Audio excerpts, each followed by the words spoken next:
evening, everyone. I'll now call the Monday, October 21st, 2019 Board of Commissioners meeting into order.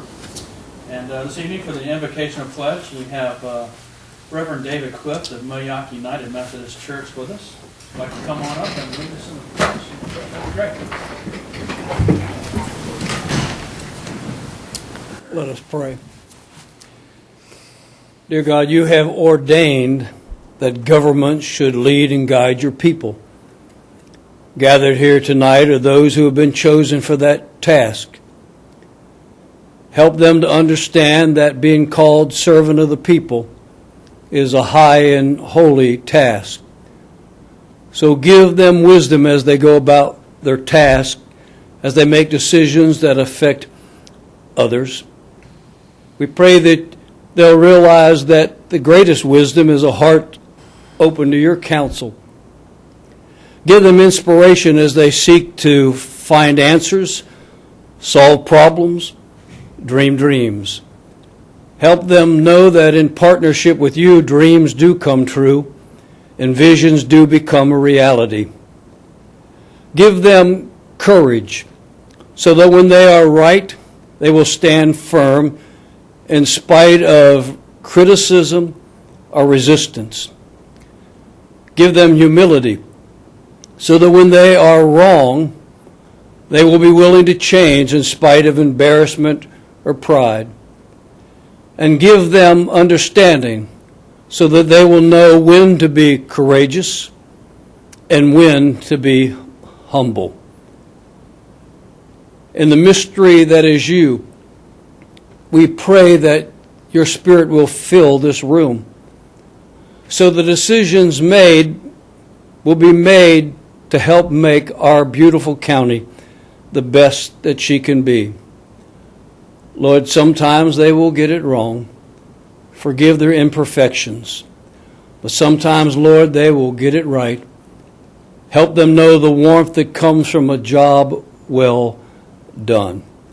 Now may all of our conversations, all of our deliberations be done in the spirit of the one who said, treat others like you would like to be treated. Jesus Christ. Amen. Amen. Would you join me in the pledge? I pledge allegiance to the flag of the United States of America and to the republic for which it stands, one nation, under God, indivisible, with liberty and justice for all. Thank you, Reverend.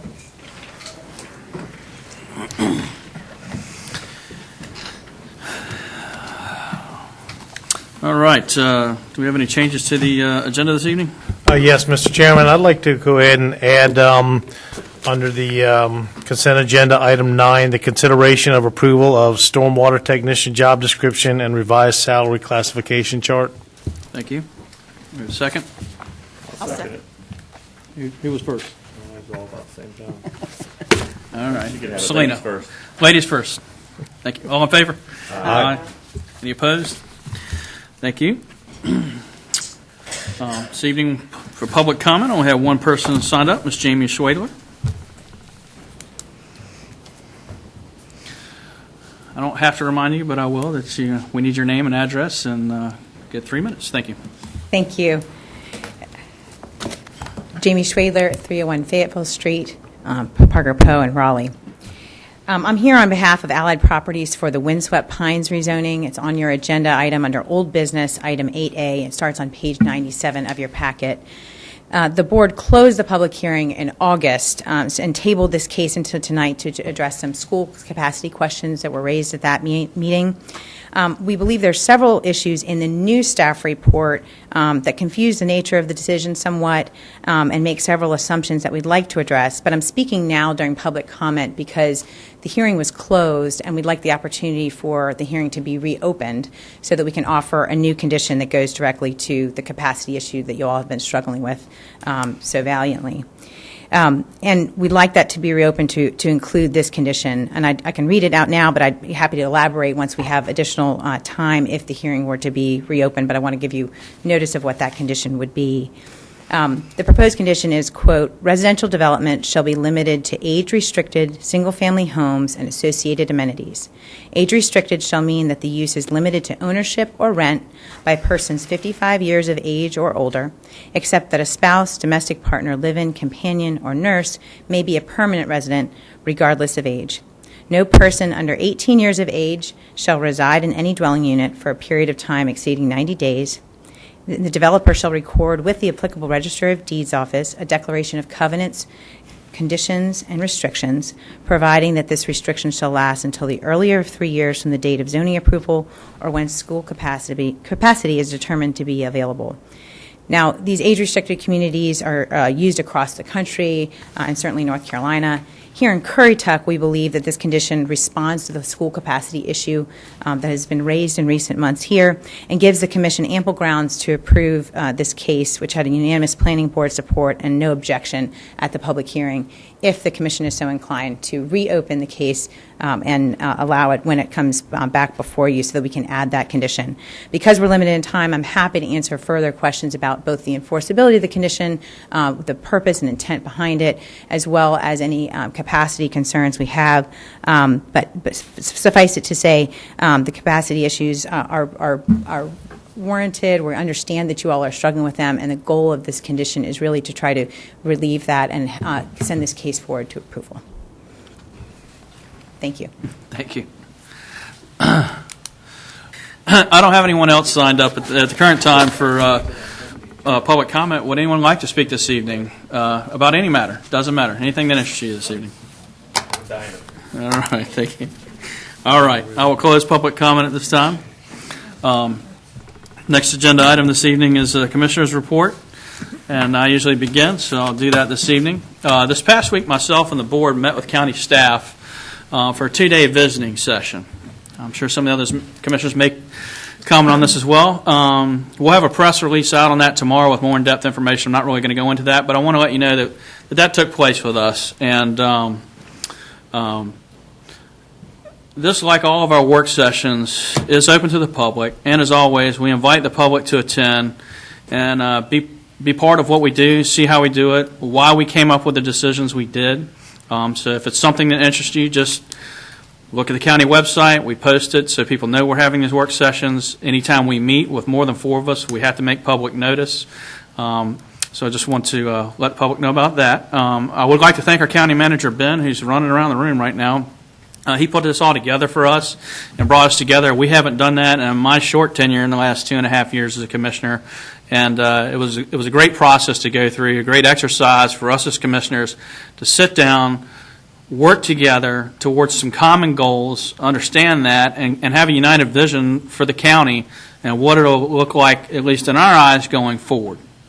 I'd be a bit remiss if I didn't mention other county staff. Our planning director, Lori, she took time out of her day for over 2 days, which is always compressed for time, to be there with us, as did the county attorney, Ike McCree, and Leanne, our clerk to the board. And Cameron Lowe facilitated the discussion, and anybody that knows her knows what a fantastic asset she is for us in this county. She did an outstanding job. Anytime you can keep the 7 of us on task and on point, you've done something. So I just want to say kudos to her. Thursday last week, we had a groundbreaking for the Currituck Maritime Museum.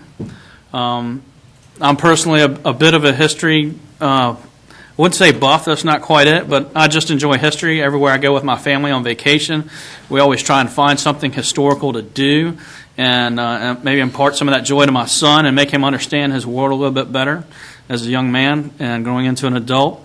And I think it's going to be an amazing asset to have this in Corolla, to preserve our history and tell our story here in this county. And it will be a crowning jewel of the many that are here in this county. But this should be exceptional in the couple of years to come as it gets finished up. I'm sure we'll see field trips from schools there. Bus tours happen all the time in Corolla, so I'm sure it will become a huge attraction for us in the immediate future. And a final thing in closing, I would like to pass along. Over the last couple of years, we had a lot of hubbub over Senators Bob Steinberg and money we put towards a basketball tournament. He was clear by the Ethics Committee regarding his interactions with Currituck County Tourism and that basketball tournament. So I just want to say congratulations to Bob, A, that he got that monkey off his back. I'm sure it was a problem for him, and that he was cleared of any malfeasance in that. And we can move on now that none of that's hanging over our head. Commissioner Payne.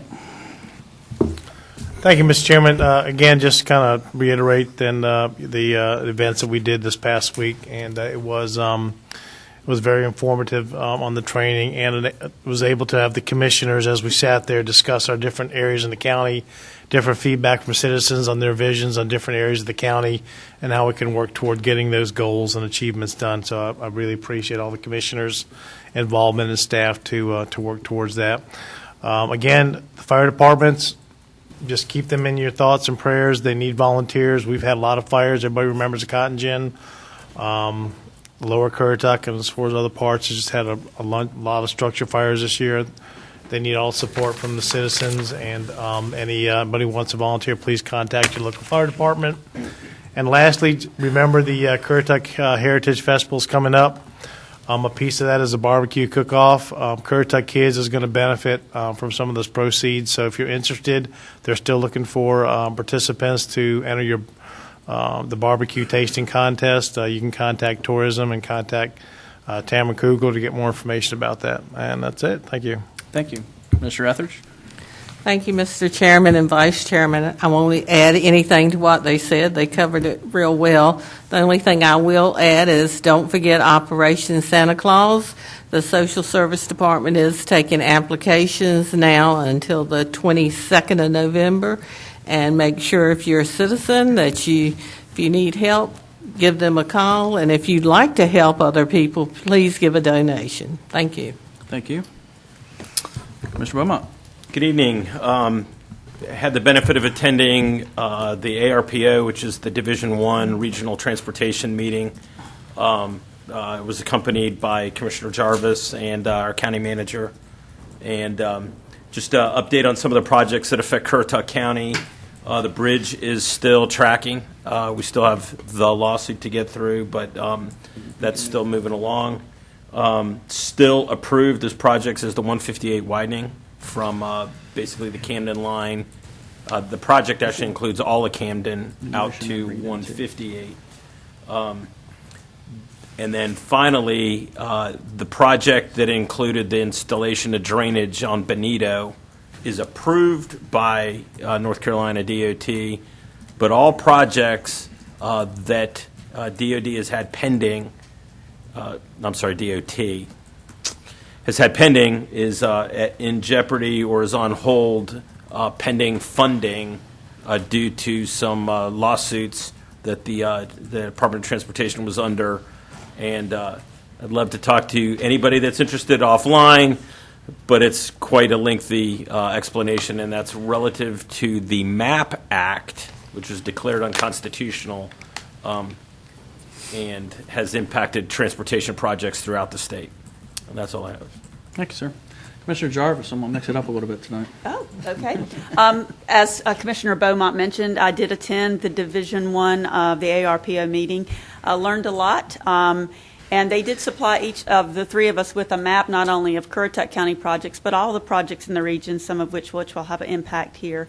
So that was a very informative meeting, especially when they, as he mentioned, took a long time to explain about the MAP Act and why there's such a budget crunch. I also attended the Senior Volunteer Banquet Award at the Cooperative Extension on the 11th. Congratulations to Stacy Joseph and her entire staff. The food was good, the fun, lots of winners, and it was great to see those volunteers being recognized.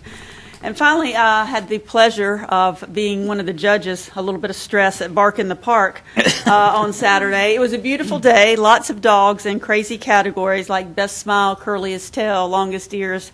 I could go on, but you should have been there.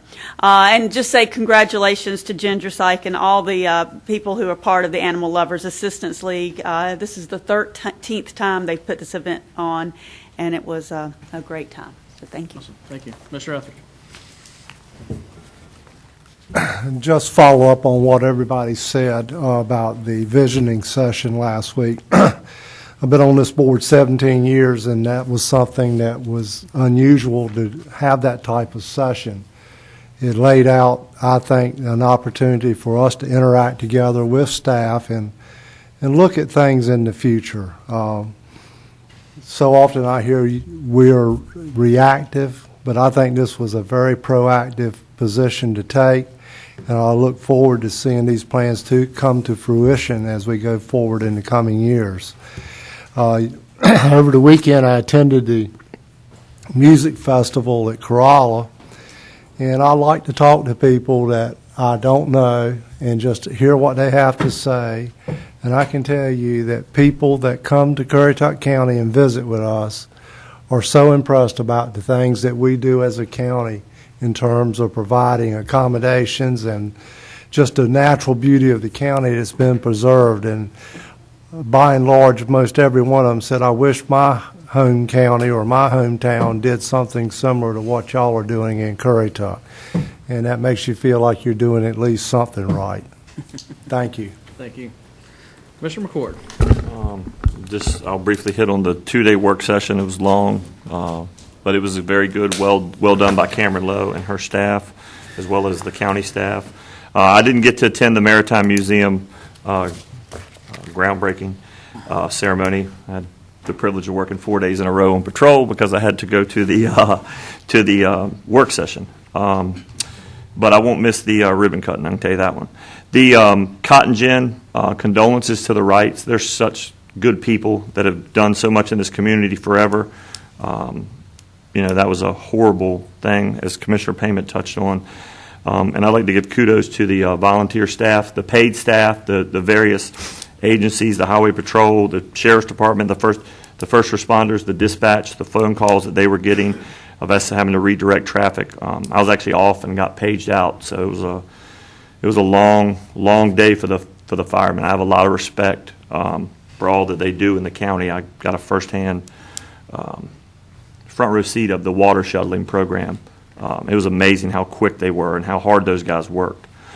Christmas parade, the 6th of December, Friday night, at the Cooperative Extension. Our county managers told us that this year we're going to have a real tree instead of the lighting of I think we plug in like 5 little bulbs, but this year we're going to have like a 20-foot tree. So make sure you attend. If you want to put a float in, do that. And he was going to sing, too. Yeah, he's going to sing. The Bark in the Park event, I tried to go to it like 4 or 5 times. I've seen Commissioner Jarvis there. It was well attended. They did a really good job. It was packed. Like I said, every time I pulled up, we got a call. So there was something going on in the county, so I didn't get to stay. That being said, that's it. We have one thing that we're going to do this evening, which is a little unique, and that's why the chairman switched up the order of the commissioner comments. I'm actually going to present this plaque and do a resolution. If I could have Trooper Matt Gershak, come up, and I'm going to read this just from here. If he wants to just come up, it's nice when a deputy can tell a trooper. No, I'm just kidding. Yeah, if you want to just stay right there, that's just a law enforcement joke. Trooper Gershak. All right, you want to hold that. I'm going to read it, and then we'll come up and present and so forth. This is and I'm actually going to, I had made notes myself, so I'm going to kind of add a little bit, no offense. But the resolution of the Currituck County Board of Commissioners in appreciation for the service of Trooper Matthew Gershak to the citizens of Currituck County, North Carolina. Whereas on July 31st, 2019, North Carolina State Highway Patrol Trooper Matthew Gershak responded to a multi-automobile accident in front of the 7-Eleven in Barco. The call came out at like 2:35, and he was there at 2:37, where he found an occupant in one of the automobiles suffering from life-threatening injuries. Whereas Trooper Gershak forced his way into the damaged automobile to reach and render life-saving aid to the injured person and until relieved by emergency medical services personnel. She's actually also here in the crowd tonight, too.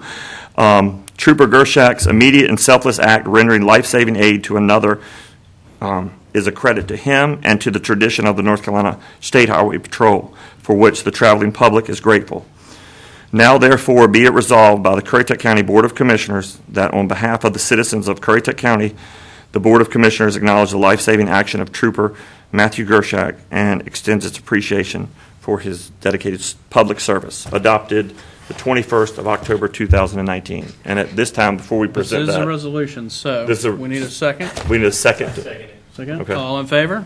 Aye. Thank you. All right, and at this time, we want to present him the plaque. It's going around, never mind.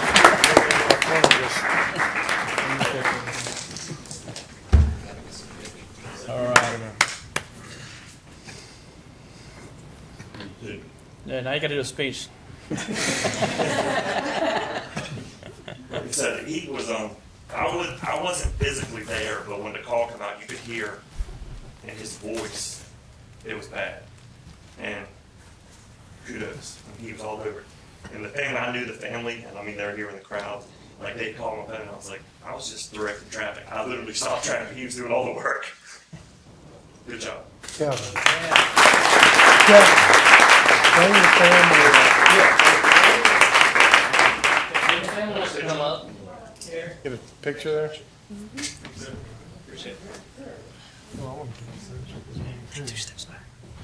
There you go. Because you got a lot of people who are going to come. Yeah.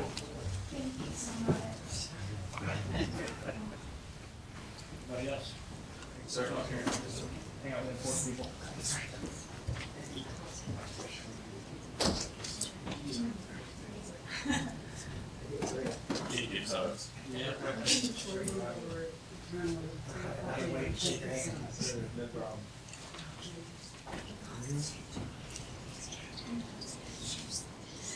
Which one are we looking at? Marty fell down. Now mine. These will be in the post office tomorrow. Your tool milk curtain. Thank you again. The black.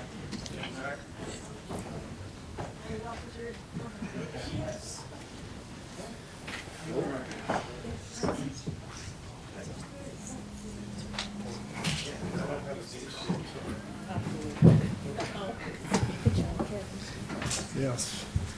Final, You don't have to leave. yeah. It was like a big crowd. Oh, come on now, stay with us. Final note on my commissioner's comment. Just proof there that we have good people, not just law enforcement or firemen or whatever that live in the county. In the county, my throats.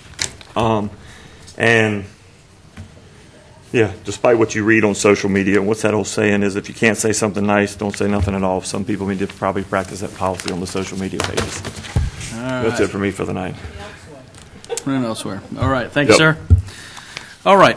Next agenda item is County Manager Report. Mr. Steichler. Thank you, Mr. Chairman.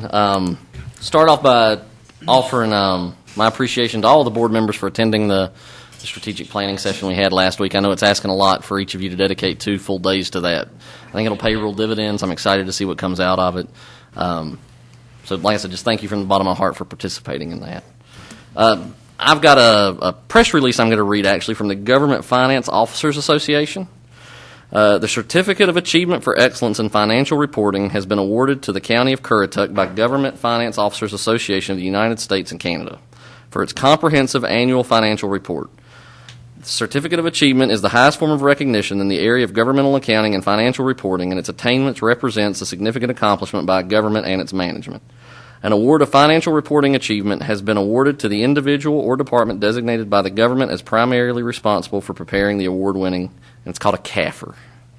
The CAFR has been judged by an impartial panel to meet the high standards of the program, which includes demonstrating a constructive spirit of full disclosure to clearly communicate its financial story and motivate potential users and user groups to read the CAFR. The CAFR is a large document that our finance department spends a lot of time working on. It's basically our yearly audit. To get this award for a county of our size is very impressive, and I think it speaks volumes for the seriousness and the amount of dedication that staff has to making sure that financially we are transparent, that we make sure that we're doing what we're supposed to be doing, and so that all of the citizens can rest well knowing that there's nothing going on behind the scenes, that your finances are fully disclosed. And I think it's a testament to the hard work of those folks. I know it's kind of a boring press release when you talk about CAFRs and audits and all that kind of stuff, but it's really important, and as your manager, it means a lot to me that I've got that kind of staff supporting me. So I just wanted to share that this evening. The only other thing is just for the board's information and for the public's information, after tonight I'm going to be on vacation through Sunday. So in that time, our county attorney, Ike McCree, will be the acting county manager, I guess we'll say. So It's a busy week coming. Palace Notice me coup crying. coming on. So Keep your cell phone on. So yeah. So just wanted to point that out in case anybody out there watching the meeting has any concerns. Ike's your man for the next few days. So thank you very much. And that's all, Mr. Chairman. Thank you. Thank you. All right. Next agenda item this evening is administrative reports. Item A, NC Forest Service report from Mr. Eric, is it Ains? Allness. What's that? Allness. Honest. Oh, I can't. I'll put my glasses on next you're time. I all thought right. it was an I. My apologies, Ranger. No worries at all. So yeah, I'm Eric Allness. Do you need my address or no? No. Okay. But I'm Eric Allness. I was hired on in March. I'm the Currituck County Ranger for the North Carolina Forest Service. I'm just here to review our accomplishments for our last fiscal year, so fiscal year 18-19, and I'll just go through our program areas and hit the highlights. But fire control-wise, we had a really wet winter, gave way to a really dry spell in the spring. We responded to 73 fire calls, 27 of which were reportable wildfires. We kept them small, only 10 acres burned, and no structures were damaged, so it was a good year for us. The VFDs continue to be an invaluable asset in the county. We try to help them by getting equipment through federal grant programs, and this winter we're looking to train them in wildland fire in some capacity, so we're looking forward to some classes. In the forest management area, this year we wrote 7 plans for 400 acres, and what these plans do is they empower landowners to meet their goals. So if they want to manage for timber, if they want to manage for wildlife, we provide them with the resources and a plan that tells them how to do it. We also performed a prescribed burn in water lily, which reduced hazard fuels and helped silviculturally. And last, we provided several on-site recommendations and timber examinations for several landowners within the county. Water quality, the Forest Service is also responsible for ensuring that loggers in our county are within the accordance of the laws, which are the FPGs for logging operations. So this year we inspected 15 operations. It was a total of 400 acres, and we found no violations. The loggers are doing great, and they're staying in compliance with our laws. One of my favorite parts of the job is the information and education part of the job, and I wasn't here throughout the full fiscal year, but this year we did complete 20 events. And this included working with the FFA program at the high school. We gave them trees, taught them how to plant trees, and helped them with their forestry activities and technical skills. We had a couple Smoky programs, and we also had the first annual Coastal Landowner Tour, which we brought together citizens from Pasquotank, Perquimans, Camden, and Currituck. And we had a day where we went to J.W. Jones Lumber Mill and showed them the process of what happens after they sell their timber. And it was a great interaction between our agency and our community, as well as interaction between landowners from this area.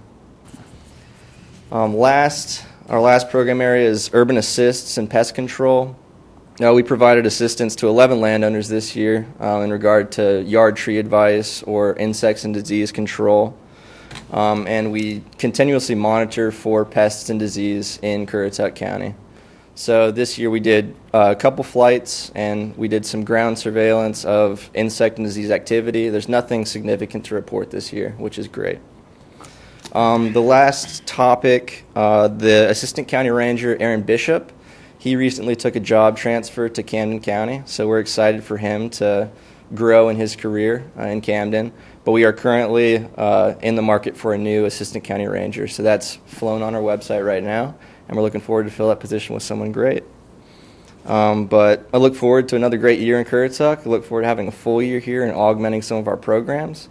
And yeah, thank you for your time and your continued support. But if you guys have any questions, I'm here to answer. I think Commissioner Payment wants to volunteer to sign up for the job as assistant. Is that what you were chiming in? You're getting ready to? Well, I did have a question regarding volunteer fire departments and training. Yes. I know a few years back they participated in a training exercise with the filling of the airplane, touch and goes, and he would dump it and they'd fill it back up again, and it was very valuable training to kind of go through that process. Is that something that you're looking to do again soon with the fire departments to get them trained with that, or? Sure, we can put that on the radar. It probably won't be this year, but we can definitely include it. This year, we've heard a lot of support or ask for SAW classes, so chainsaw safety classes, and then basic wildland fire, especially wildland urban interface stuff, especially out in Kerala.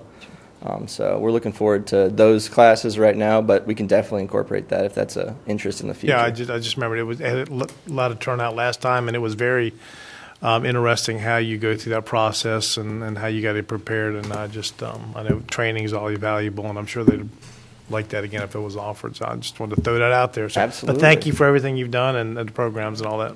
Great. Well, thanks a lot. Anyone else? Mr. Chairman, you must have done a good job with education because the Currituck FFA chapter won the district forestry competition 2 weeks ago. Great. So you did well.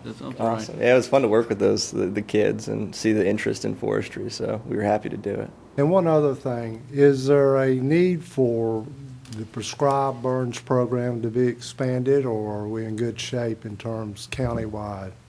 Countywide, we are in good shape. There's always benefit to prescribed fire use. One of the biggest concerns is always cost, and there are programs in place, and the state is proposing a project right now that could help landowners cost share prescribed burning. So I will definitely keep you in the loop on that, but there's always room for more burning if it's what the landowner desires to do. Thank you. Thank you. Anything further on the board? Thank you very much. All right, thank you very Appreciate it. much. Have a good evening. You too. I'll wear my glasses next time and get your name right. So. All right, next item, public hearings. Item A, PB 15-23, Kerala Adventure Park. Brett Harrison of Kerala Adventure Park is requesting an amendment to their outdoor recreational use permit to add hatchet throwing as an allowable outdoor activity. The property is located at 1215 Pont Lane in Kerala, tax map 114, parcel 3P, Poplar Branch Beach Township. And with that, I just need to swear you in and the applicant in. Is this a use Yes, permit? and Jenny Turner, planning Jenny planning Turner as staff well. will be handling All right. the case as well. What you guys up to?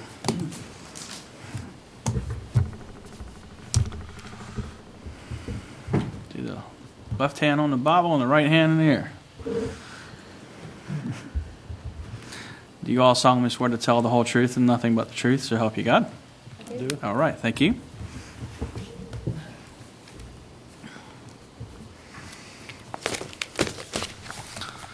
So who's going first tonight, Miss Lucinda? Oh, she's moving the big seat.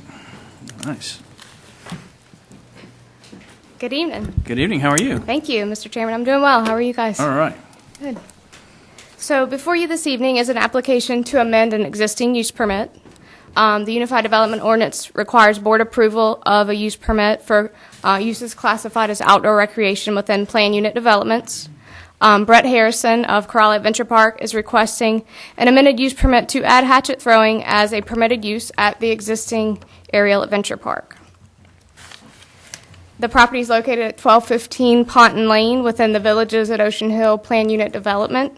It's approximately a half a mile north of the lighthouse, about a mile south of the off-road area ramp to get your bearings there. The property is zoned SFO, single-family Outer Banks, with plan unit development overlay and commercial allocation.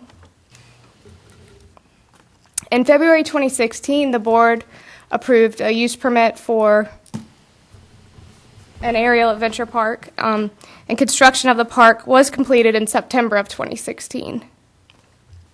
So earlier this year, staff noticed that hatchet throwing was being advertised, and we contacted Mr. Harrison to advise him of, the requirement to amend the use permit, and we worked with him to determine potential solutions, and ultimately he decided to pursue the amended use permit to continue to operate the hatchet throwing portion of the business. A community meeting was held prior to the application submittal. A summary submitted by Mr. Harrison is provided in your agenda packet. Here's the conceptual development plan. Essentially, the applicant will be required to permit the hatchet throwing area, which is shown here, to approximately 20 by 24 feet. And this is showing a connection of a walkway, ADA accessible walkway, 5 feet wide. The property currently has 35 parking spots. The Adventure Park has a maximum capacity of 48 patrons daily, or I'm sorry, not daily, 48 patrons at any given time. And the axe throwing area is proposed to accommodate 8 persons at a time. So the applicant has provided a parking justification narrative, and based on the ordinance, and it allows outdoor recreation uses because there's variable parking demand with those types of uses, it allows some flexibility with parking. Planning staff has determined there's adequate parking on site to support the addition of the hatchet throwing area. Here's a rendering of the hatchet throwing area. So the Technical Review Committee recommends adoption of the amended use permit subject to the following conditions, and these are in your staff report. These existing use permit conditions shall remain in place. The facility shall comply with the standards as set forth by the Association for Challenge Course Technology. The facility shall provide for annual inspection by an ACCT certified inspector. The applicant shall provide the annual inspection report to the county upon request. Hours of operation are still limited to 8 a.m. to sunset, and the facility shall not exceed minimum light requirements as set forth for safety as established by the county. I will note that we have received annual inspection reports from the applicant for each year that they've been in operation. Additional conditions of approval necessary to ensure compliance with the review standards of the ordinance and to prevent or minimize adverse effects of the development application on surrounding lands include site plan approval is required, and the hatchet throwing area shall be constructed in substantial conformance with the proposed elevation drawing, and safety and activity standards set by the National Axe Throwing League shall be met or exceeded.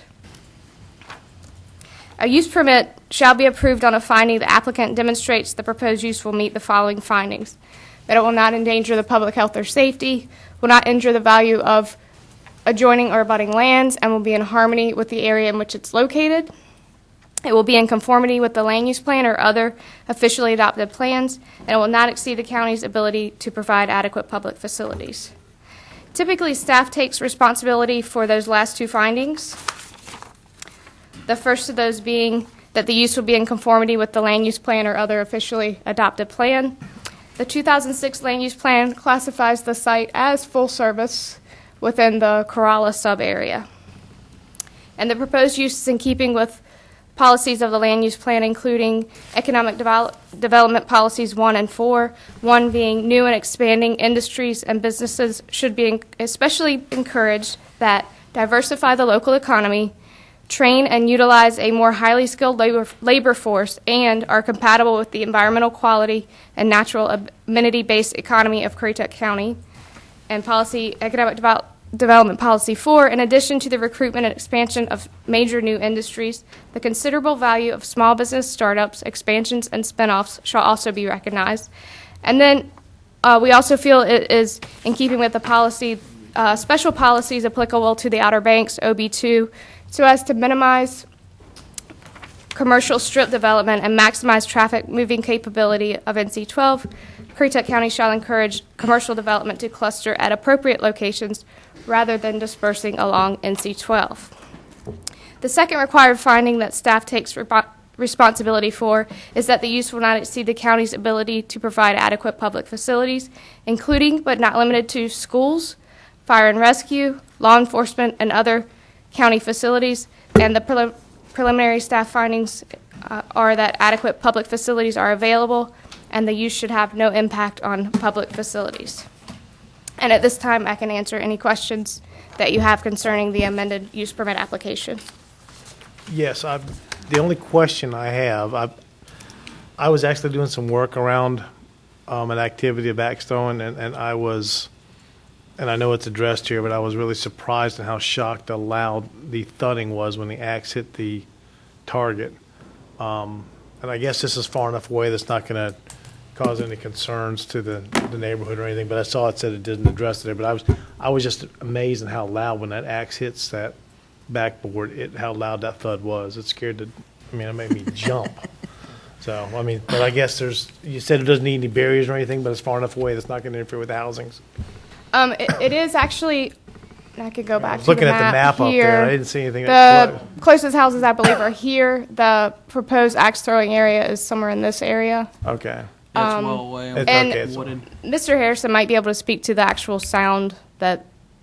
Were you in this area? No, and heard it? I was at Okay. I was at a different facility somewhere Okay. else, and I was Okay. just, the it was applicant's pretty loud. The applicant's preliminary findings are that there's no increase in the use does not cause outside disturbance or noise.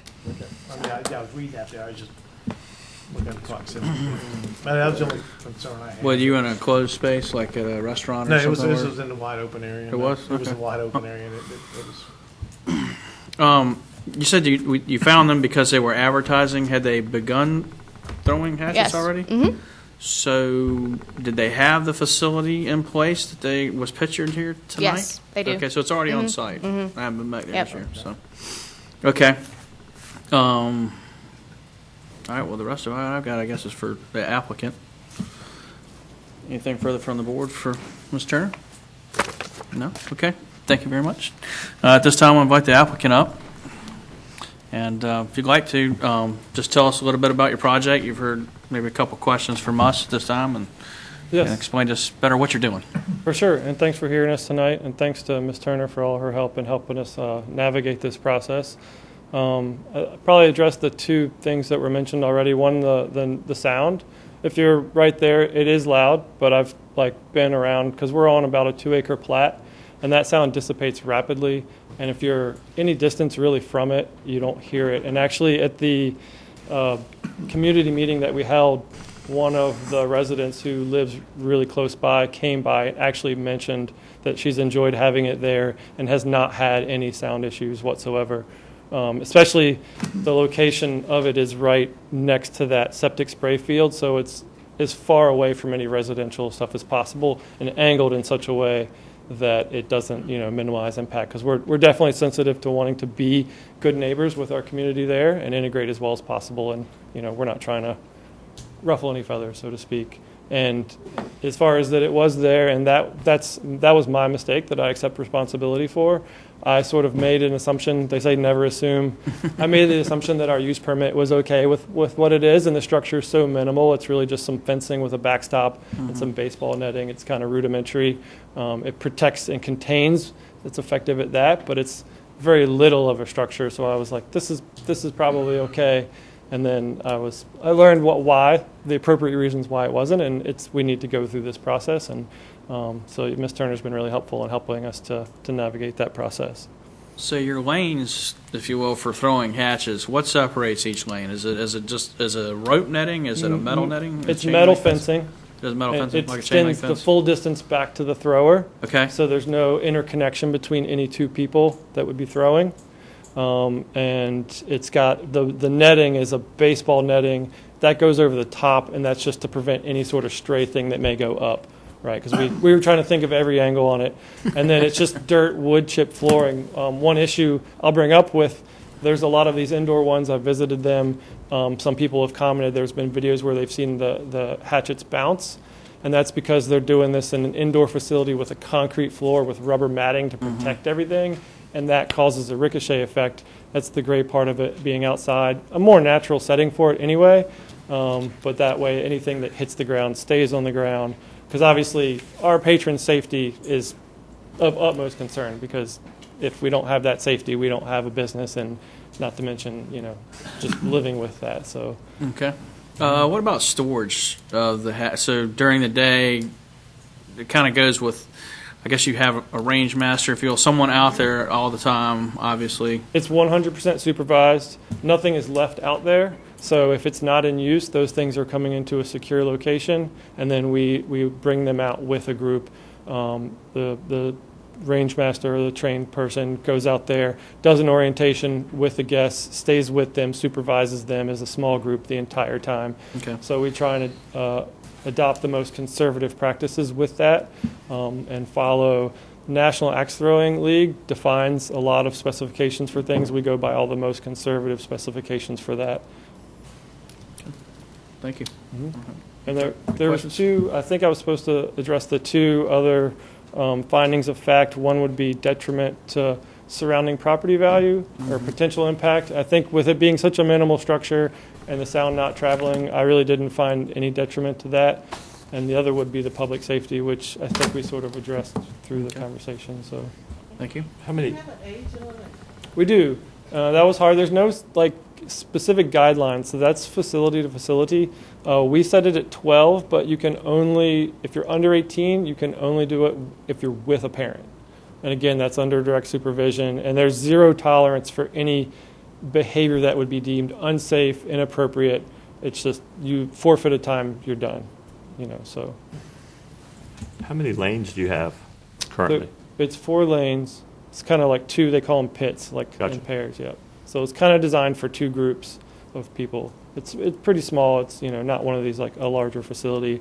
It's really designed to be an accessory because through every season of operation, we notice we have a lot of groups of families that come, and inevitably some of the family members sit there and have really nothing to do for a couple hours. They're excited about their family being there, and we were looking to help accommodate and give a recreation ability for some of those folks that aren't climbing. So that's my next thing. Should the board go over to Corolla Team before we actually vote on this to right move the meeting over there? We should. We've had the SWAT team. We get the lifeguards every year. We'd love to have you guys. So yeah. I just got a curiosity question. Can anyone bring their own? No. Actually, you have to use what you have on site. Our equipment. Okay. Exactly. Yep. Any further questions for the applicant? Does anybody monitor people coming who might be intoxicated? We do. You have to come in and sign a waiver and interact inside of our facility. And so we have a zero tolerance policy for people that show up with any level of intoxication or anything. And if we have any suspicion, you can't, because you have to sign a waiver there, and you can't be under the influence to sign that waiver. So that rules Just you like out. in Virginia, they have a wine and hatchets place where you go and you just, do lawn darts. All right. All right. Anything else for the applicant this evening? Thank you very much, sir. Appreciate you coming up this evening. All right. At this time, I will open public comment. Mr. Harrison was the only one I had signed up. I'm assuming you don't need to speak at public comment. Would anyone else like to speak on this item this evening on the agenda? Okay, seeing no one, I will close that. Any further discussion from the board or questions for Ms. Turner? All right. This time I will make a motion to approve PB 15-23 Corolla Adventure Park Use Permit Amendment 1 with staff recommendations because the applicant has demonstrated the proposed use meets the use permit review standards of the UDO. Conditions of approval are as follows. 1. The existing use permit conditions shall remain in place. The facility shall comply with the standards set forth by the Association of Challenge Course Technology, ACCT for short. The facility shall provide for an annual inspection by ACCT certified inspector. The applicant shall provide the annual inspection report to the county upon request. Hours of operations are limited to 8 a.m. to sunset. Item E, the facility shall not exceed the minimum light requirements as set forth for the safety as established by the county. Number 2, the conditions of approval necessary to ensure compliance with the review standards of the UDO and to prevent or minimize the adverse effects of the development application on surrounding lands includes item A, site plan approval is required and the hatchet throwing area shall be constructed in a substantial conformance with the proposed elevation drawing. B, the safety and activity standards set by the National Axe Throwing League shall be met or exceeded. And I'm going to add C, the range shall be occupied by an employee at all times that the hatchet throwing is commencing. Item 1, the use will not endanger the public health or safety. The highest standards shall be applied to hatchet throwing activity. Standards set by the National Axe Throwing League shall be met or exceeded. Seems like I've already done that. Item 2, the use will not injure the adjoining or abutting lands and will be in harmony with the area in which it is located. It does not cause outside disturbance or noise, and there's very little structure involved. No actual building or minimal land disturbance. 3, the use will be in conformity with the land use plan or other officially adopted plans. The 2006 land use plan classifies the site as full service within the Corolla sub-area. The proposed use is in keeping with the policies of the plan. Policy ED1, new and expanding industries and businesses shall be especially encouraged. 1, that diversify the local economy. 2, train and utilize more highly skilled labor force.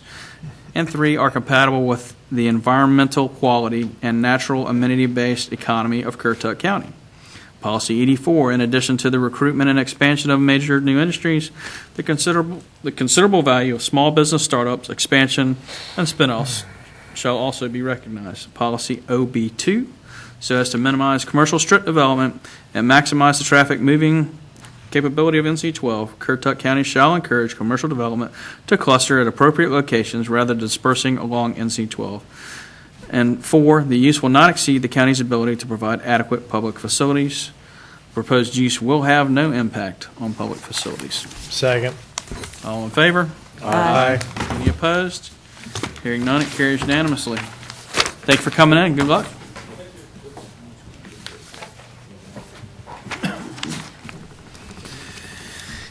All right, next item on the agenda, B, PB 14-05, the Gables. Gables NC LLC is requesting an amended preliminary plat use permit for a 66-lot traditional develop located off Guinea Road, tax maps 22M, parcels 1 through 66, Moyock Township.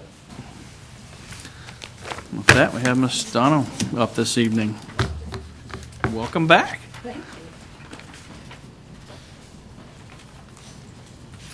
All right.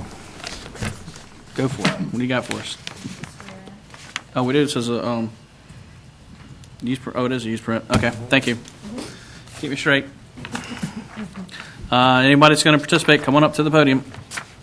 Applicant or his representative and county staff. All right. If you would, put your left hand on the Bible and right in the air. Do you both solemnly swear to tell the whole truth and nothing but the truth, so help you God? I do. Thank you.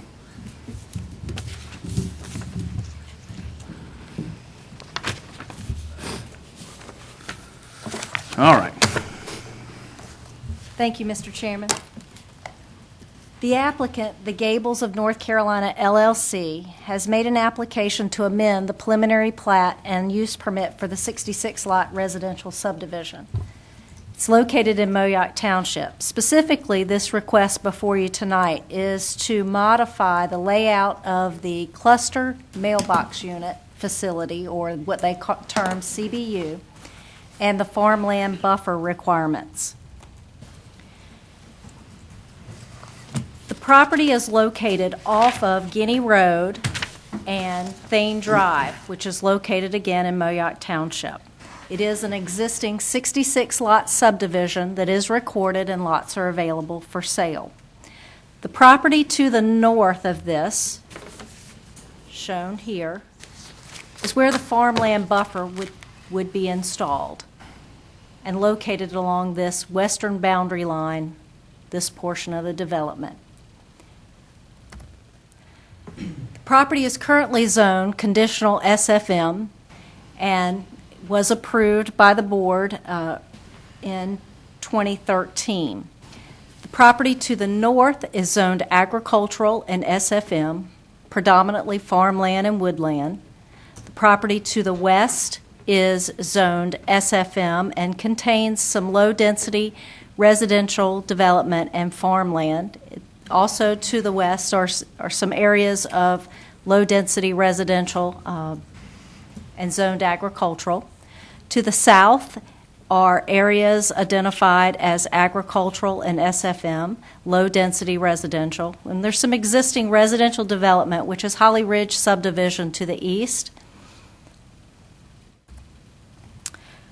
The property was developed in 2 phases. Phase 1 being this area, and Phase 2 being this small area down here located along the boundary of Guinea Road.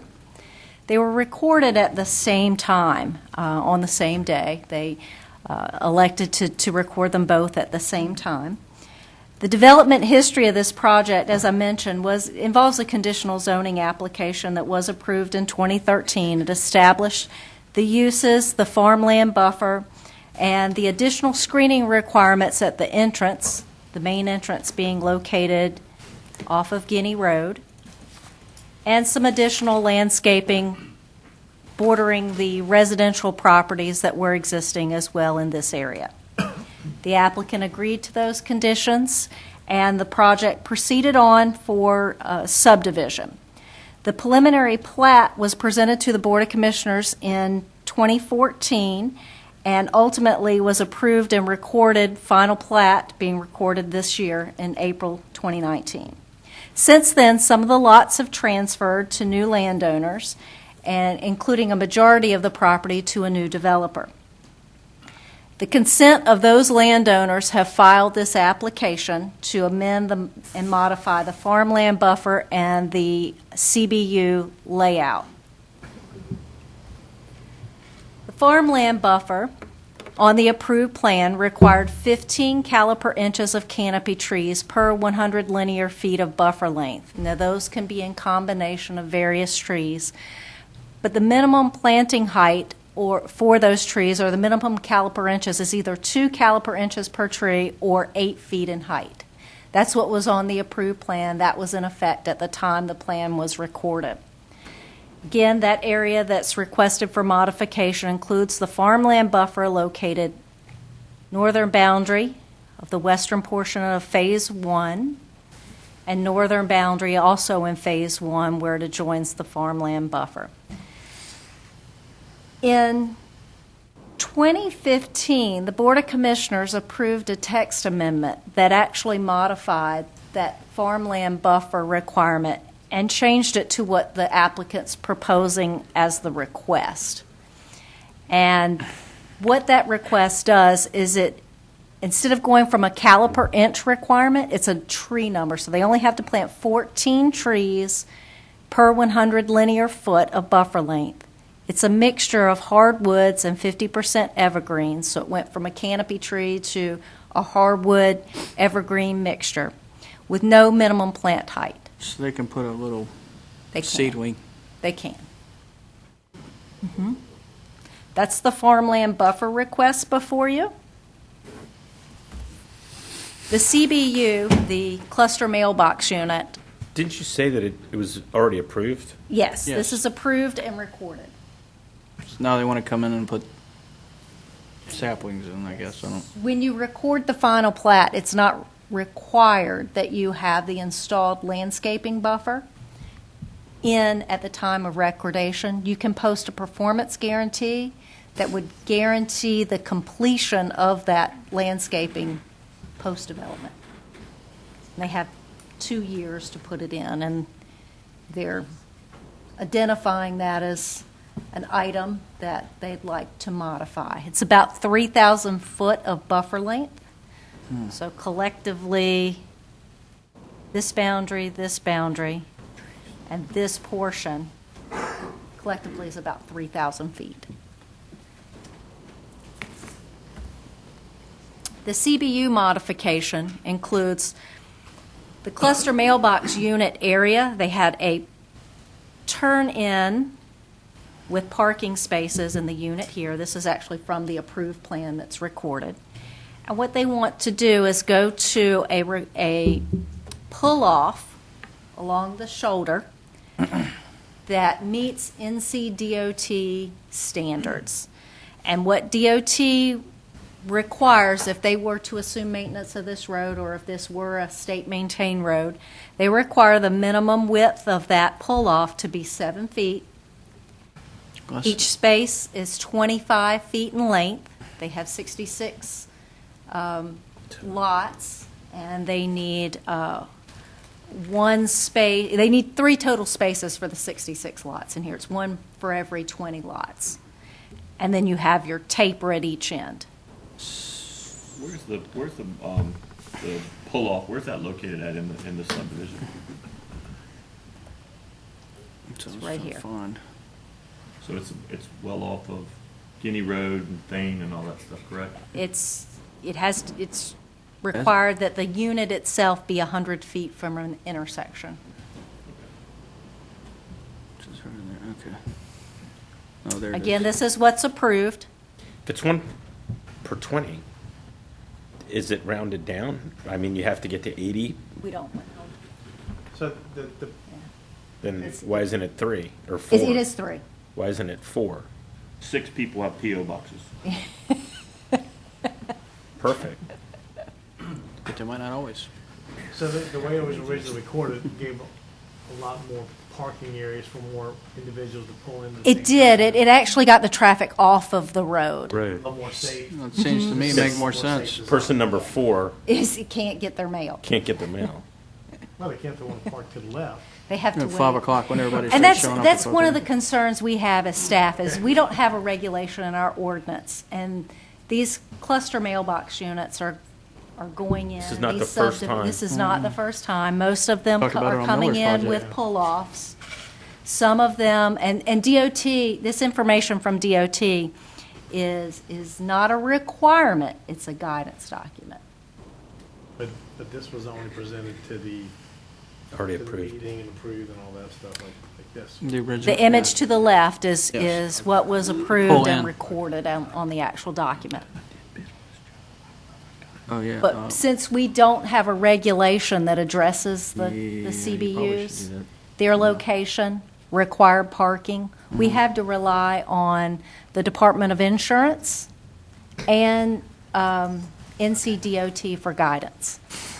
So you want to make sure that they have adequate accessibility, which the Building Inspections Department does, and make sure that they have adequate parking. Now, I'm sure there are some developments out there that do not have the requisite number of pull-off spaces.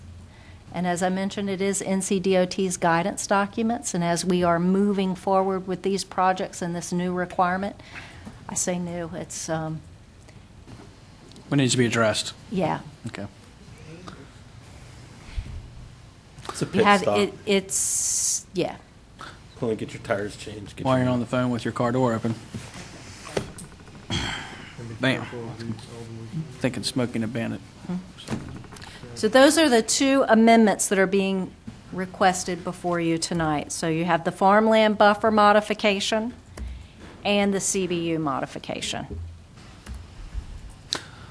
So the original permit was not to the current owner, is that what you're saying? The property's changed hands at this point in time? A majority of the lots have been sold, Okay. and the majority landowner, along with all property owners in the development, have submitted and consented to this change. So all the property owners, I guess that's for the applicant, how many property owners there actually are that are giving away this buffer? So there are, in your I should agenda say packet, Resident, I should say, I guess. yeah, there are landowners. In your agenda One packet, house. there is, on attachment A, of the 66 lots, 7 lots are not owned by the Gables. majority landowner, who is the applicant. Okay. 2 lots appear to have sold to someone other than the original developer Mm-hmm. and the current developer, that it was resold to the current landowner. Okay. Since it was first approved, how many changes have been made? I'm counting like 3 already. Initially, this project was presented, and this was probably before 2013, and it was a different style of development. This project came in, got conditional zoning approval, and then subsequent plan approval, preliminary plat approval, recorded the plan, and now they're requesting this. This is their first modification to their final plat approval. But it has been before the board before. All right, thank you. I'll go through the TRC recommendations. So the Technical Review Committee did review the modifications, and they recommend adoption of the amended use permit and approval of the preliminary plat. And we will maintain the same conditions that are in place now, which include the pedestrian circulation for the proposed development will be accomplished by a trail in lieu of sidewalks on both sides of the street and be subject to the following. The trail had to be hard surface, ADA accessible, and located within the open space set-asides where possible. All pedestrian crosswalks shall be aligned with crosswalks on opposing side of the street. The pedestrian circulation shall be extended to the property boundaries where street interconnection of Thane Drive and Clements Way also extend to property boundaries. The 30-foot access easement, the Clements and Sproul easement, shall be labeled. The county will accept a payment in lieu of the recreation and park area dedication in accordance with the ordinance.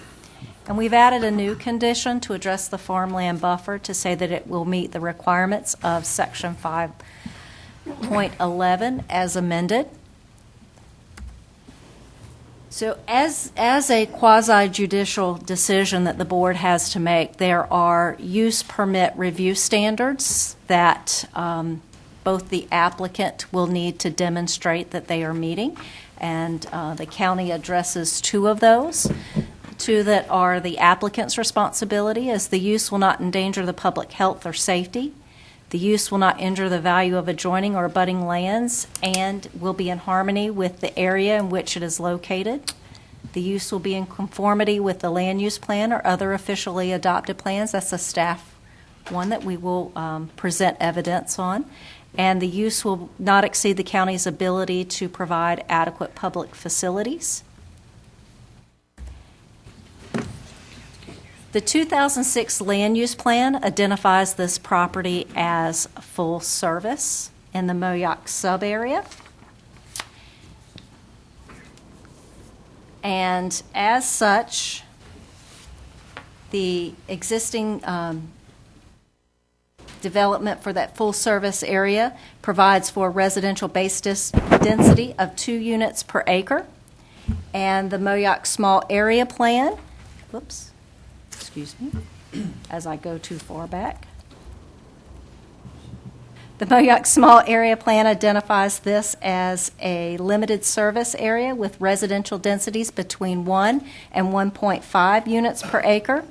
The existing development is 0.67 dwellings per acre. And I do want to point out that since this is a use permit for the subdivision, most of the information that we will be presenting to you is specific to the residential subdivision and not specific to the changes, since the land use plan won't address those specific issues of the farmland buffer and the CBU unit changes. So it's specific to the modifications related to the development as a whole.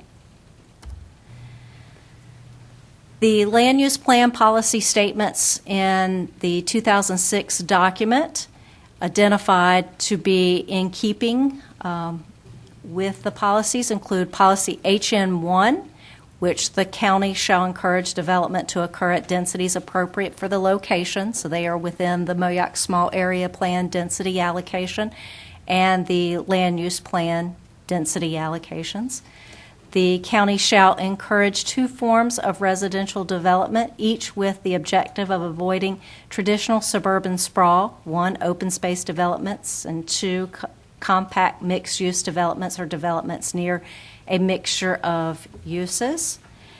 PR6 All new residential development shall provide adequate open space and recreational improvements created by the development, and WQ4, runoff and drainage from the development, forestry, and agricultural activities shall be of quality and quantity as near to natural conditions as possible.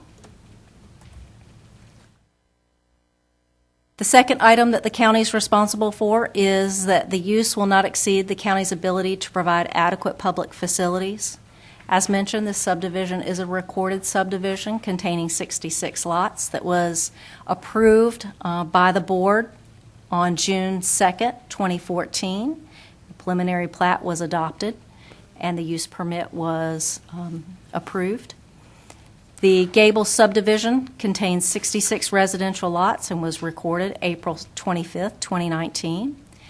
There is no increase in the number of lots in the existing subdivision, and the proposed plan changes involving the farmland buffer, planting requirements, and the design of the CBU will not exceed the county's ability to provide adequate public facilities.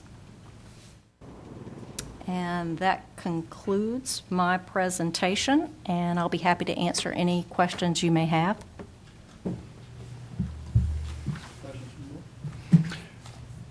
Mrs. Vaughn, what was the rationale behind changing the buffer requirements from canopy trees to the mixes? When that was presented to the board, there was a project. A developer at that time had, along with the neighboring farmer, had some concerns for the canopy trees overhanging into the farm fields, and felt like a mixture of the evergreens along with hardwoods would provide a better buffer and be more long-term, opaque, and give a good separation between the existing agricultural activities and the residential development.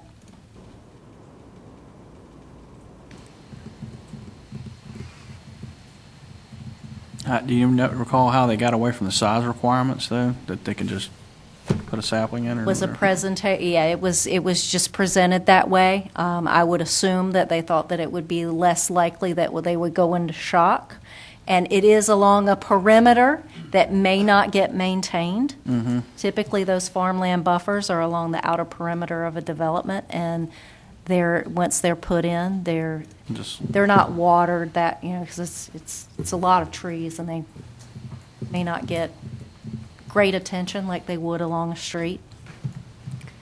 But when this was approved, the neighboring people around were thinking it was going to be the 8-foot trees. That's correct. Or at least 2-inch caliper trees. All right. Okay. Any further questions, Ms. Vaughn? I guess just one other thought on the proposed mail site. Mm-hmm.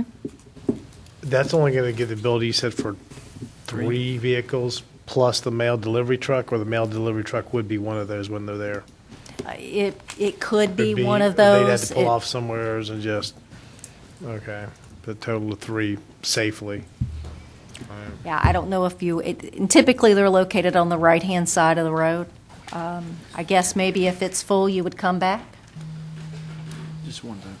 It's going to be a challenge. I mean, you look at this length of pipe they're putting into connecting the existing roadside swale.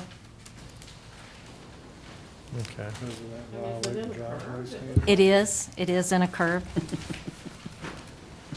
It is located in this curve, in this open space. Is there anything to prevent people from coming the opposite direction and pulling in? Head on into the oncoming traffic. Yeah.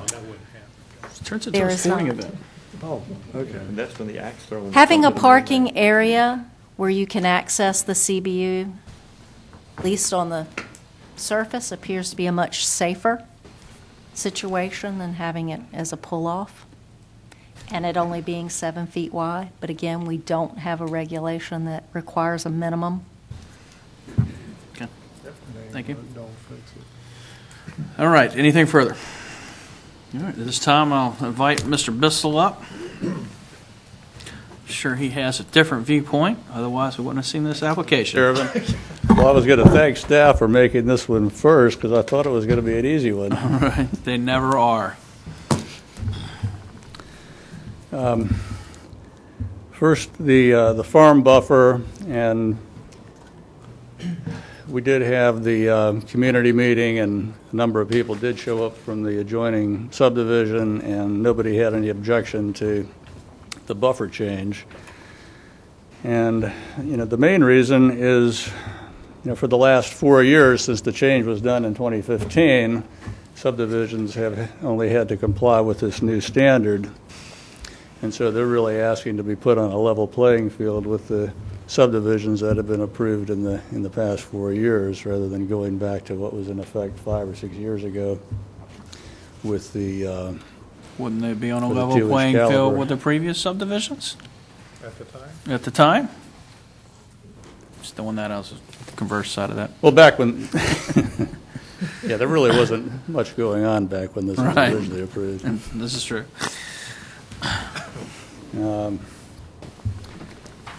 And regarding the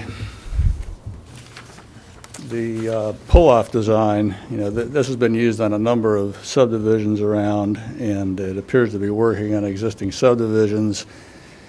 Let me make one correction. There actually are four.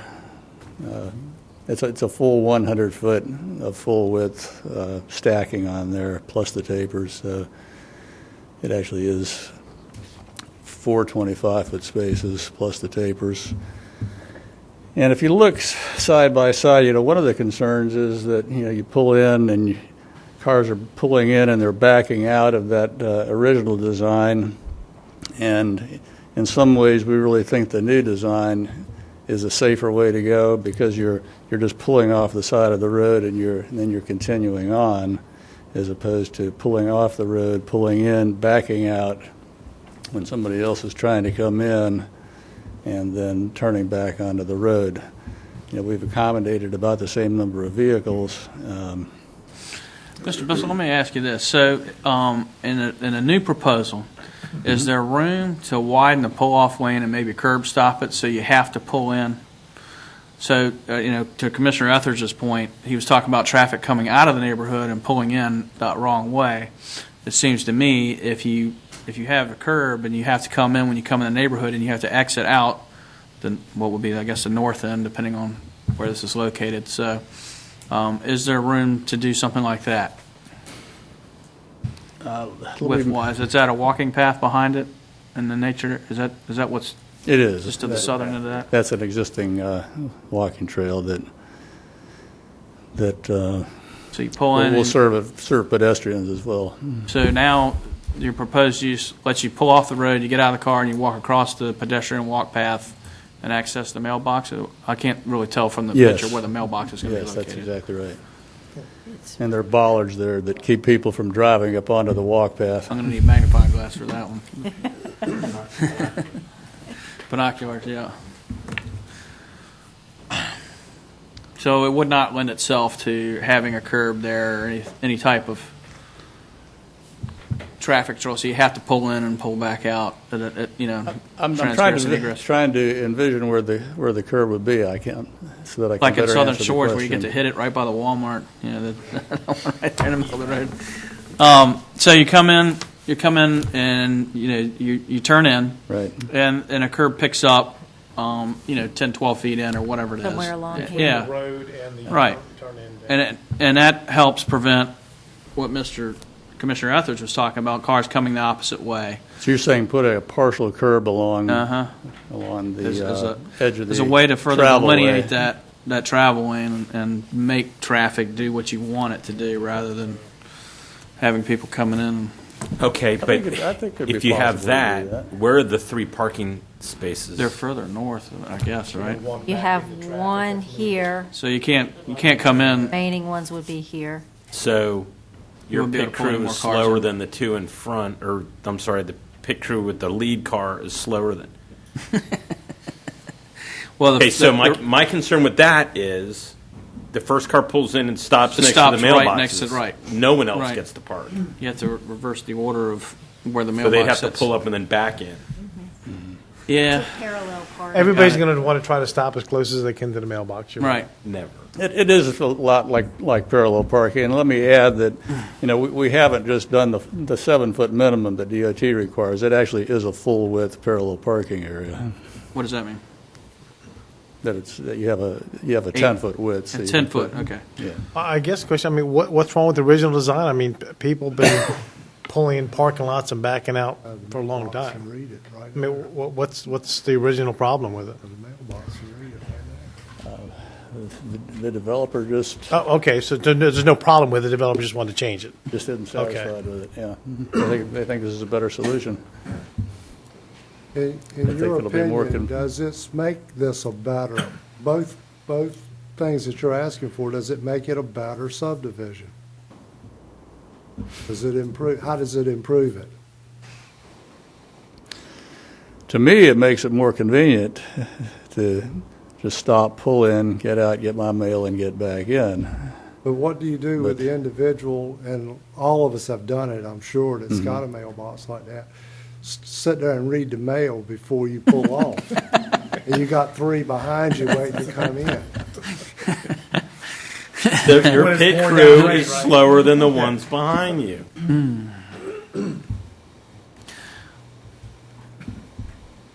Can't Although, if there's 3 parking spots and you're doing the same thing in one of the 3 parking spots, you're still taking up a spot, right?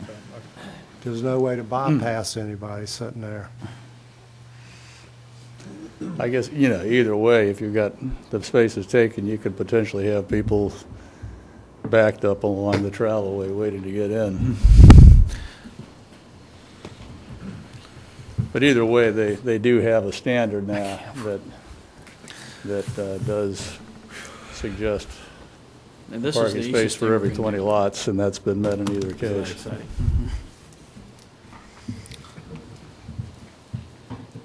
Okay. Any questions about buffers?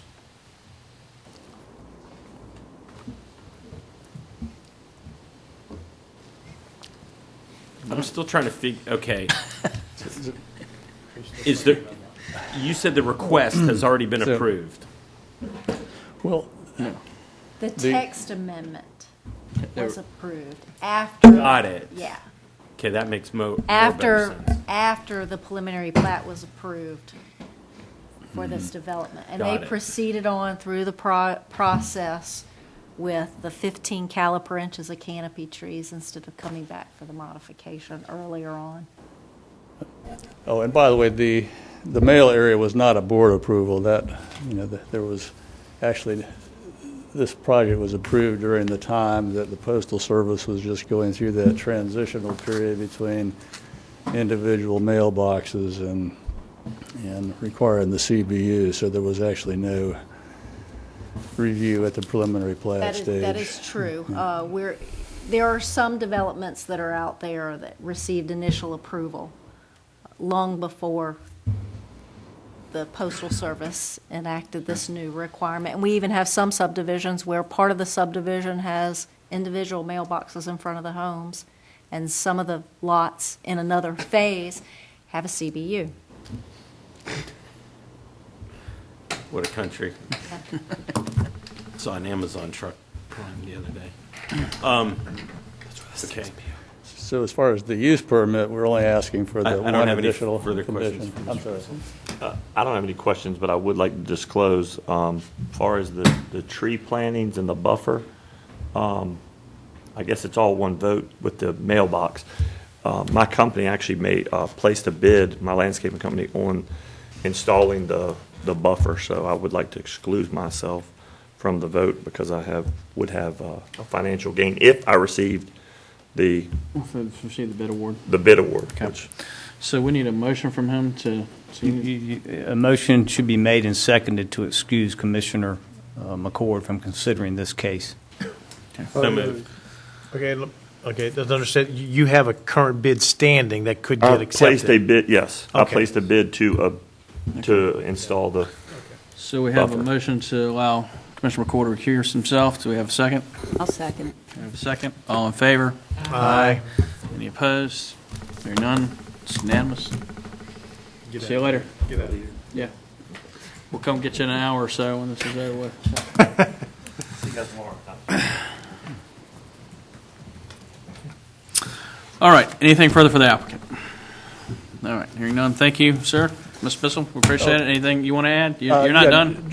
All I was going to say was we're really just requesting to add this one new condition to the existing use permit conditions that are already in place, which is the one that requires the buffer to meet current UDO standards. Okay, thank you. Thank you.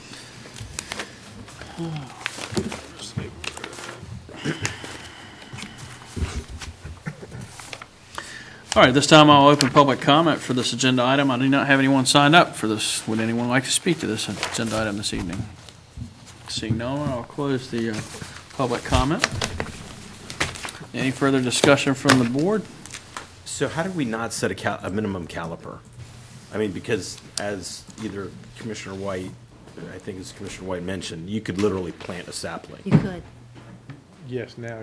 How did we You can not? now. How did that not? Okay. So, Because there is truth in the smaller the tree, the greater the survival rate, unless it can be confused with long grass, in which case, as we've seen in Shawboro, the mowers just cut it all down. In That which is case- also a concern. Yeah, okay. okay.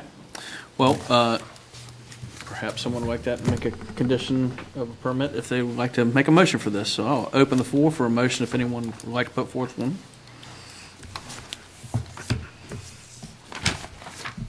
Oh my gosh.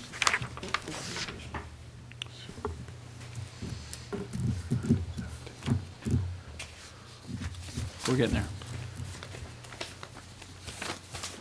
I'll make a motion to deny PB 1405 because the applicant did not provide evidence to meet the burden of proof that the modified CBU layout and farmland buffer will not endanger the public health and the safety of the public health and of the public.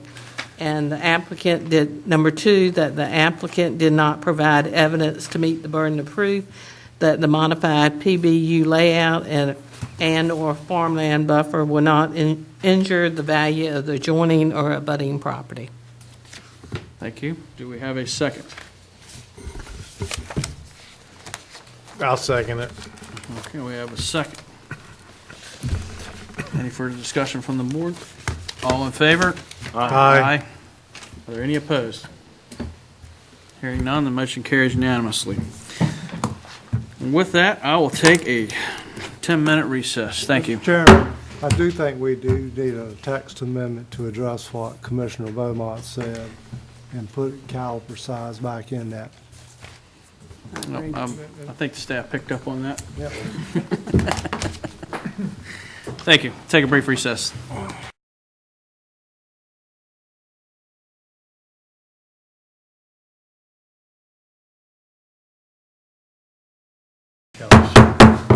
All right, I'll now call the Board of Commissioner meetings back into order. Next agenda item this evening. Item C, consideration of a request for deferral. PB 19-17 Baxter Station, request for deferral for Baxter Station. I'm guessing the applicant made this request. Yes, Mr. Chairman.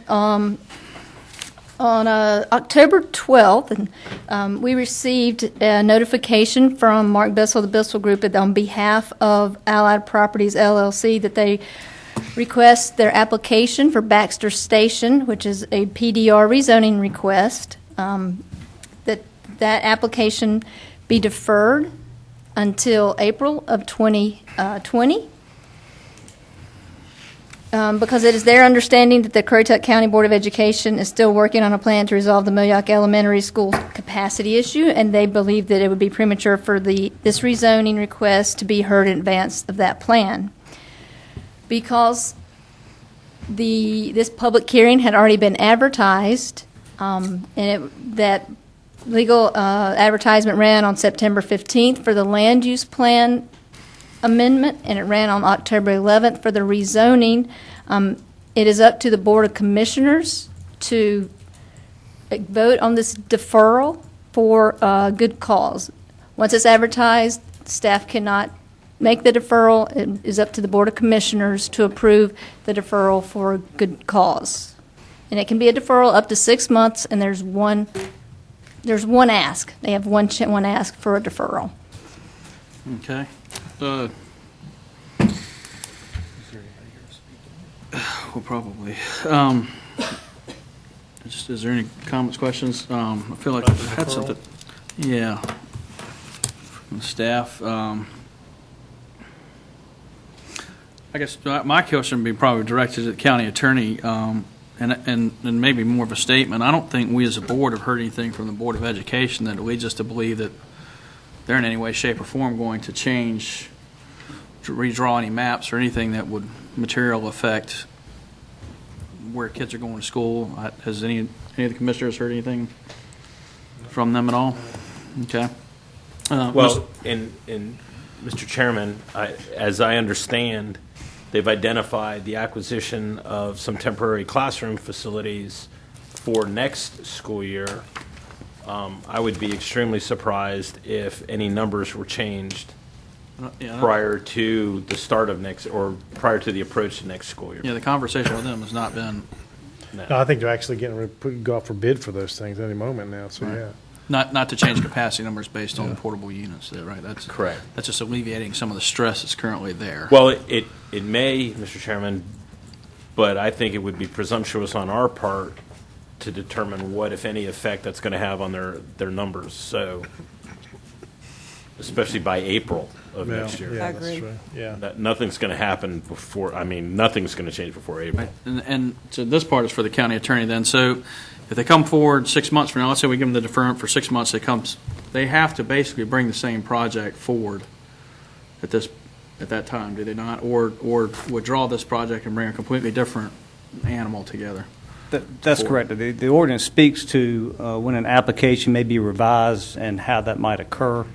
At this stage, this matter has at least been before the TRC, which would require the applicant to make a request and receive permission from the Technical Review Committee to make modifications to the application that would be deemed substantial. Now, the UDO goes further to discuss or set out a number of items which would deem to be a substantial change, although those are not limiting changes. It could be other things than what are listed in the UDO. So it's going to depend upon what type of change it is that they would want to come forward with, and if it would be deemed then substantive, it would be necessary for the matter to begin anew as a new application. Okay. Did you have something? Have they had a deferral?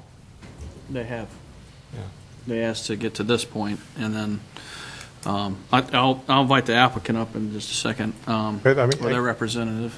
I was just going to ask the sister. I mean, is staff prepared to move forward with this? Correct.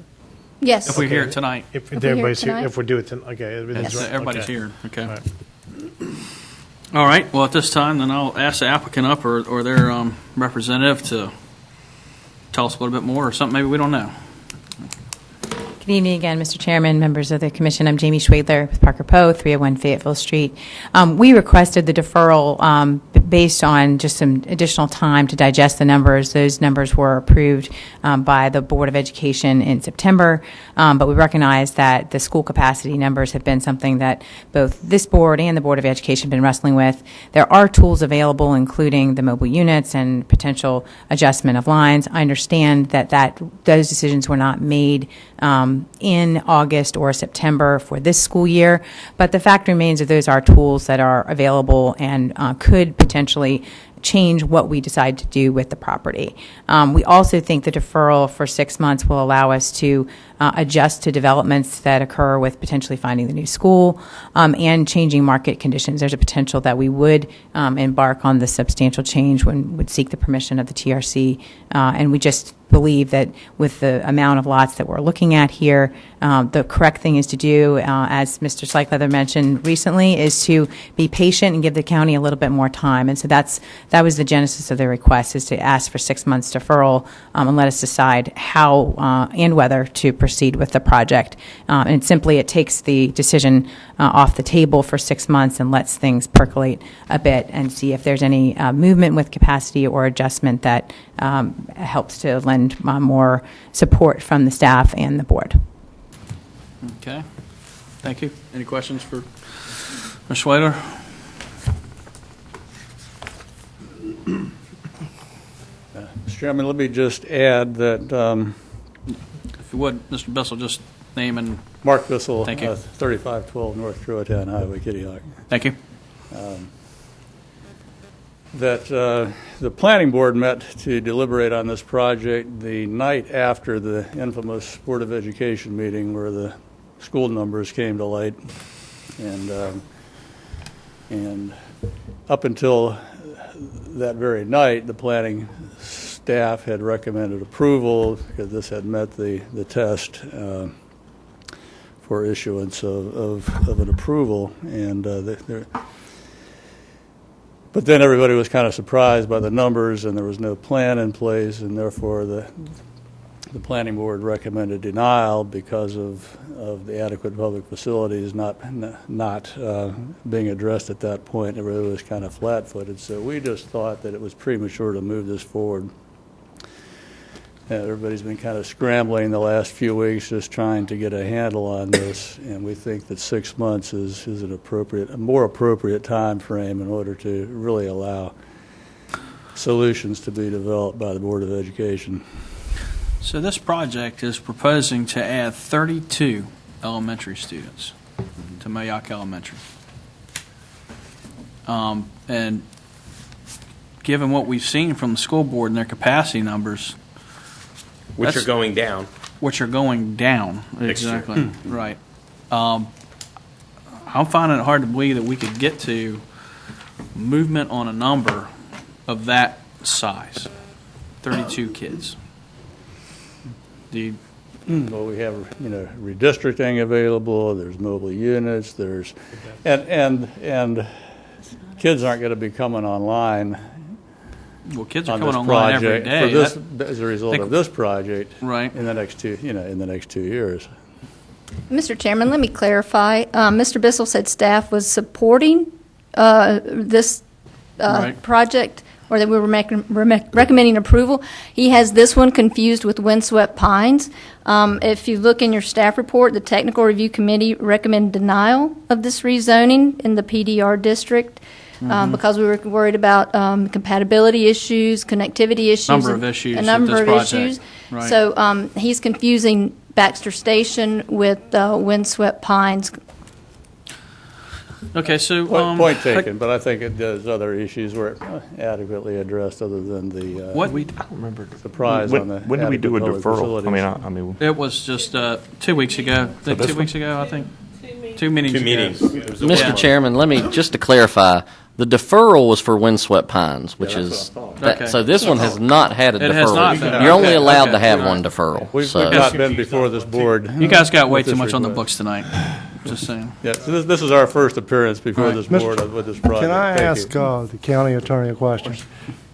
What, if we were to defer this, is the county at any risk? Everything would just be in a holding pattern until the deferral date, when the matter would be brought back before you for public hearing and consideration.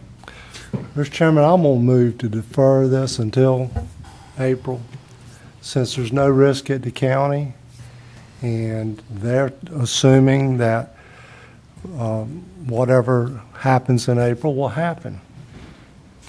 Okay. Do we have a second? I'll second it. If they haven't had a deferral. Okay. All Let me add, to my knowledge, we have never not allowed a deferral upon a request of anybody. Okay. Okay, the only thing I mean, so we expect then the school count to go way down by April? No. Oh, okay. We don't know. Okay. but they're assuming the risk that if it doesn't go down, it's going to be denied.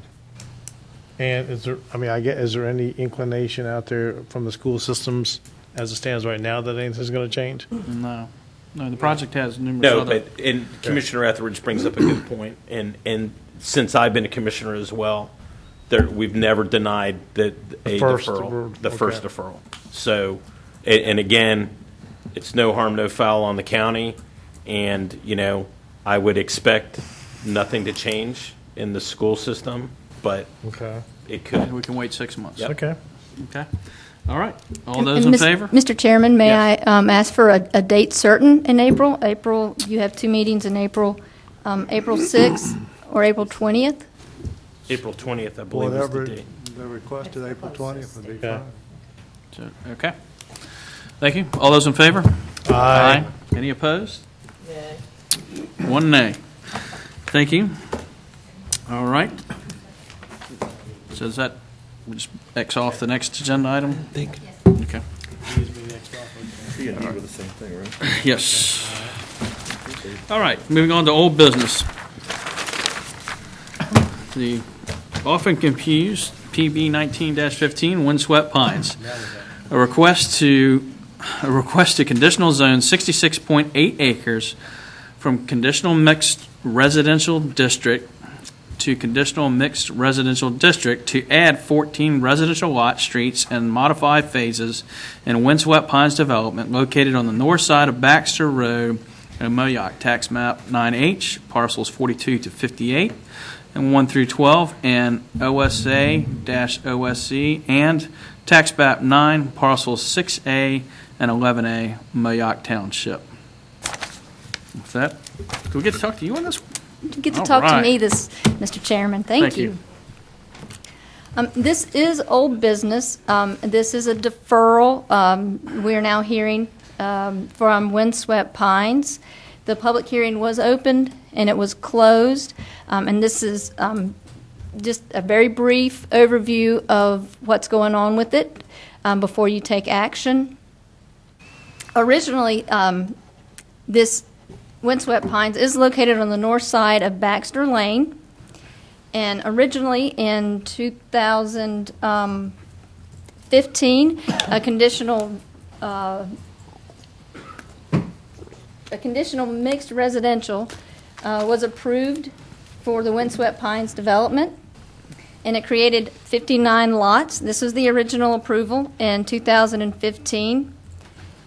The next approval was in 2018, where it the applicant added these 2 ponds and designated this area here at the end of the project as future development.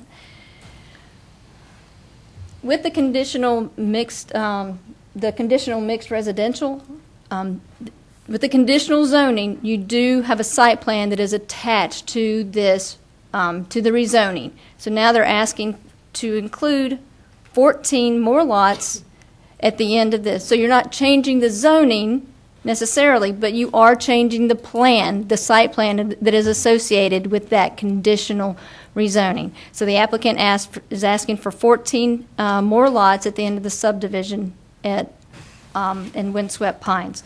So this area right here, these are the 14 lots that they are asking for. This was the what Mr. Bissell was referring to earlier. When with the original staff report in August, when it went before the planning board, we were supporting this. 14 lots will finish out this development. However, with the school issue, with the Moyock Elementary School being over capacity at this time, we've changed that recommendation for to deny this because of the issue with the 14 lots. 14 lots will add about 7 students. And out of those 7 students, probably 4 of them will be elementary school students. So that's a brief overview of where this request stands. Once again, the public hearing was held, it was closed, and action was delayed. If you have any questions about this, please ask me. I guess I do, but probably more for the county attorney. So one of the questions was asked about Ms. Schwegel brought a point about reopening this. Is that even something we can do at this point? Or is it common practice at any rate to? Well, I guess I It is. first would note that this matter has not been noticed publicly for public hearing, it having been closed after you last heard it. So there is no public notice or ability for persons who might have a comment on whatever may be presented during a reopened public hearing to make any comment. You're not required, certainly, to reopen the public hearing, having already heard the matter and closed it, and now it is ripe for your action. Having said that, you might call another public hearing to receive further information if you believe it to be necessary, but again, I would just note that this has not been publicly noticed for additional hearing.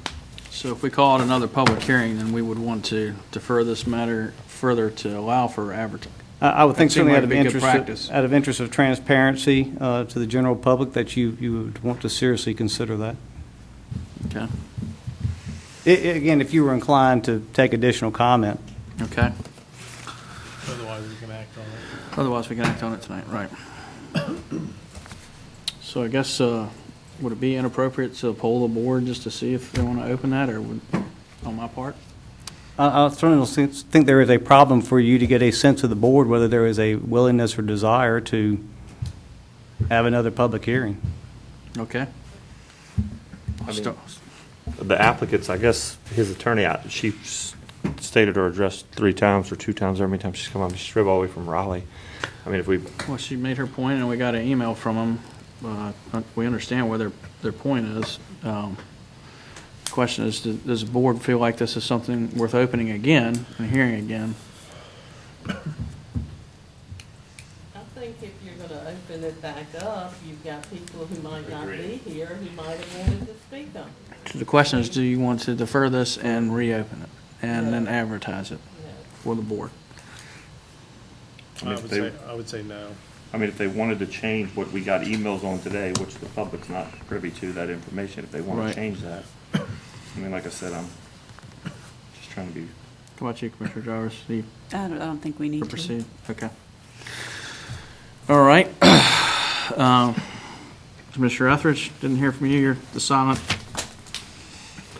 Any thoughts, comments? The only thing I would wisdom? say is, we do talk about having diversified housing mix in these developments. And if what I understand is being asked about, would diversify the housing use a little bit further. And one of the things that this county has talked about historically for years is retirement living, trying to attract retired people to come into the county. So from that standpoint, it could be worthwhile to hear what they have to say, but as always, we'll go along with what the majority of the board wants. Okay. Well, I think at this point, I guess I'm in favor of not reopening this as well with the majority of the board. But to your point, Commissioner Etheridge, I think it's a great idea. If you want to do a 55-plus community, I think it's great. But it needs to be that. It needs to come to the board, be presented, bylaws, all the stuff to make sure that that community is what it is, and will remain that way instead of this recommended before us. So, all right. Well, with that, I guess we're to the point of there's no further discussion from the board. Open the floor for a motion. If we're going to do I'll make the motion to give them a deferment if that's what we inclined to give them to represent, I guess, and have the public hearing and go the whole ramification. I thought he changed his. No, I just thought he I'm with the majority of the Oh, board. I thought you changed when you said you thought it was a great idea. There's no outcome for this because the school capacities at this point to get approved. Mr. Chairman, I'll make a motion to deny PD. Well, we have to. Commissioner McCord did make a motion. Oh. He would have to I didn't think have I it did. seconded or I misunderstood your motion. That's why I said how you said you thought it was a great idea or a good idea to do a 55 and older. That's why I I made was that. just speaking to the applicant. That's all. I thought you were saying. No, that was not a motion. Okay.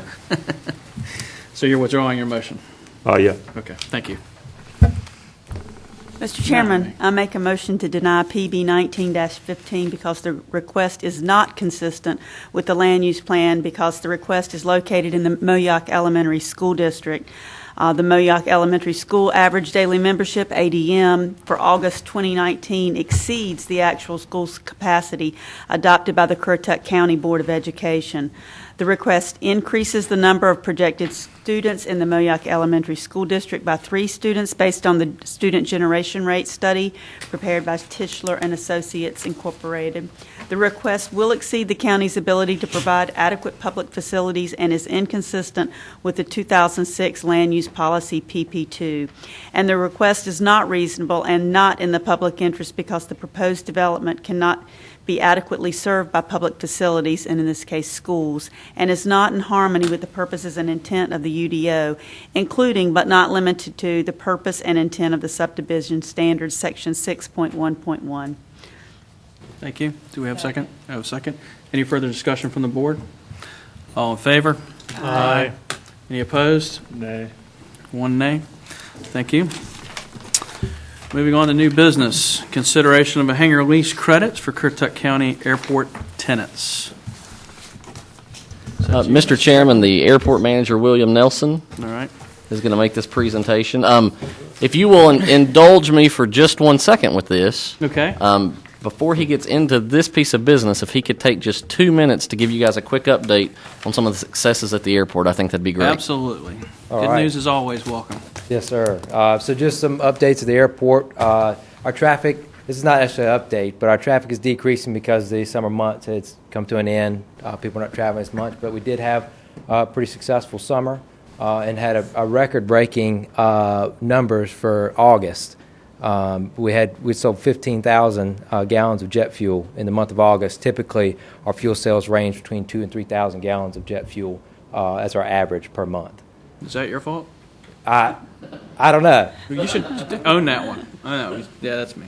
But so that was really good looking back on that. And we do have some upcoming projects that in the last meeting we talked about, and we're going to continue hoping to build the airport and make it better.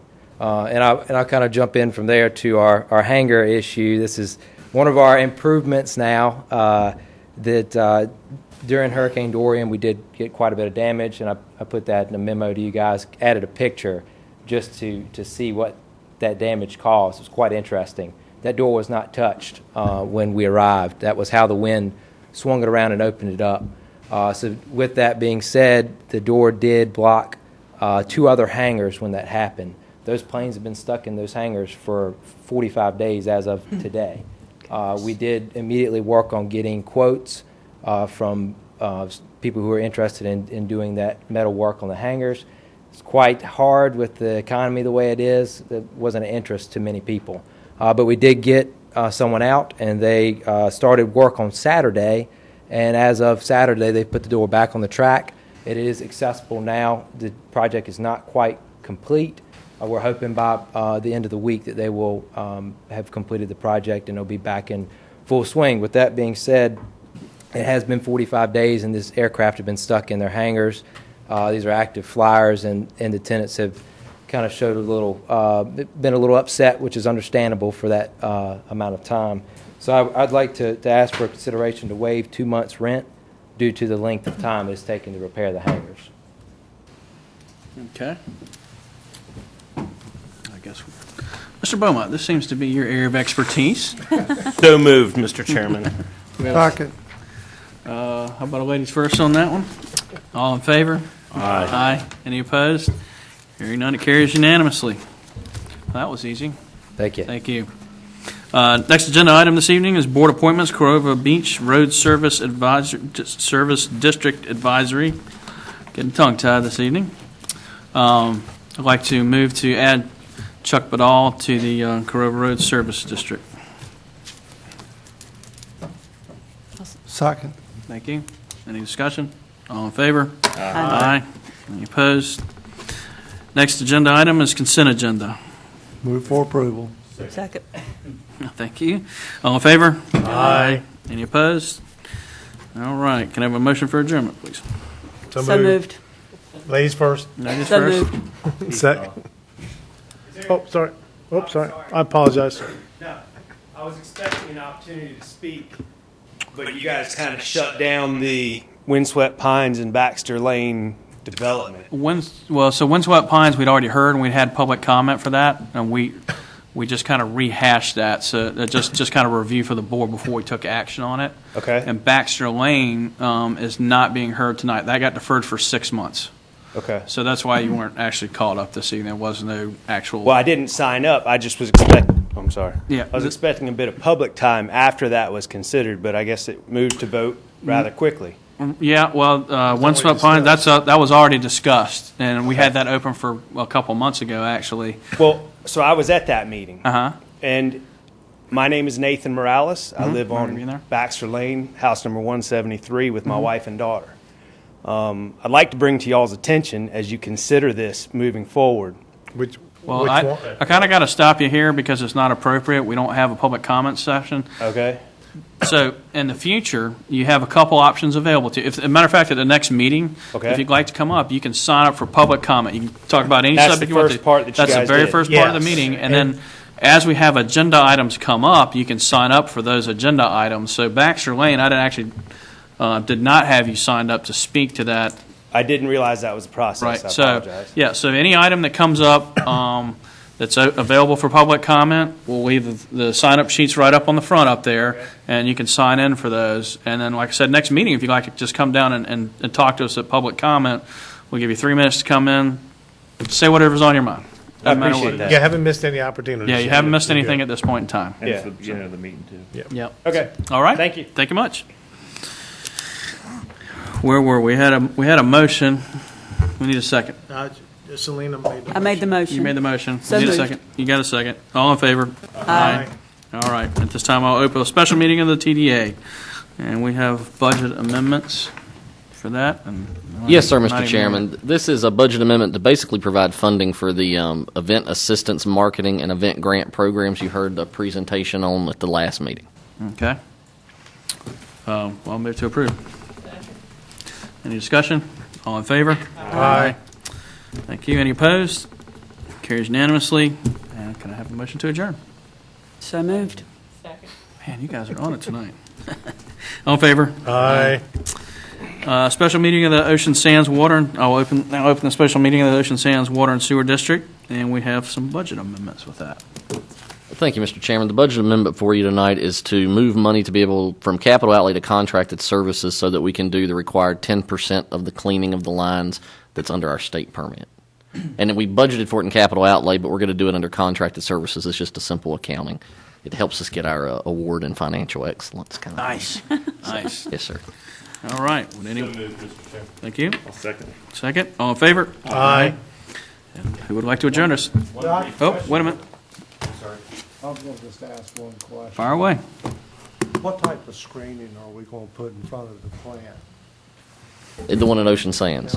We're going to start off right now with landscaping and chain link. And then right now we've got a large amount of money set aside for odor control, because the bulk of the complaints that we've had are based around that. So Well, after we do that, we'll see what money we have left, and then well, we'll address any screening. We didn't really have an odor issue until it went septic on the old system. We apparently had sludge we had to pump out of there.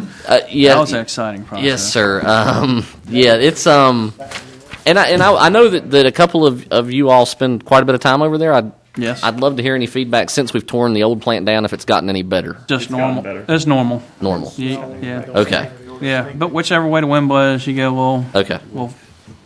And So- our new utilities director, just so that since we're talking about an update, and I know we're all ready to leave, but he said, he's been around sewer for a very long time, and he said that he can tell by the way it smells whether it is a well-operating sewer plant or it's not. And he says a well-operating sewer plant has a musty smell. So if it smells kind of musty, that's normal. What you had this summer with the septic sludge was not a musty It was smell. not musty. It was So, whatever the opposite is. So my question is, did we have an event there? Because I know they've got a $2,000 reward for something. Stolen. something. So the county didn't have an event. The contractor left a skid steer sitting out front with the keys in it, and I guess assumed that because it's Corolla it wouldn't disappear, and it disappeared. Maybe it's headed to Pennsylvania, Ohio, I don't know, but it's not here anymore. Check your So, local auctions. Facebook, In Corova. Facebook Marketplace. All right, we need a motion. Thank you. Second. All in favor? Aye. Thank you all for a good meeting.